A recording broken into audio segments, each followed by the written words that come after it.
ദോഹയുടെ ആകാശത്ത് പൊട്ടിത്തെറിച്ച സ്ഫോടനം ലോകത്തെ ആകെ ഞെട്ടിച്ചു.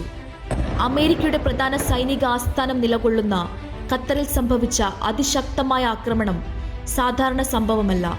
ഇസ്രയേലിന്റെ യുദ്ധവും തുടർച്ചയായ ആക്രമണങ്ങളും കടുത്ത നിലപാടുകളും ഇപ്പോൾ ഗൾഫ് മേഖലയിലേക്ക് വ്യാപിച്ചു.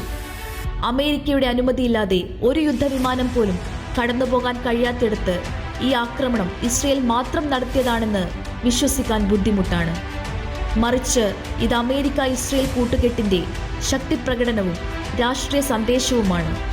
Gaza, Lebanon, Syria, Iran, Yemen എന്നിവയ്ക്കു ശേഷം ഖത്തർ 10ാമത്തെ രാജ്യമായി പട്ടികയിൽ ചേർന്നതോടെ ദോഹയിലെ സ്ഫോടനം വെറും ആക്രമണം മാത്രമല്ല, ഗൾഫ് സമാധാനത്തെയും ഭാവിയിലെ യുദ്ധ സമീകരണങ്ങളെയും ചോദ്യം ചെയ്യുന്ന മുന്നറിയിപ്പാണ്.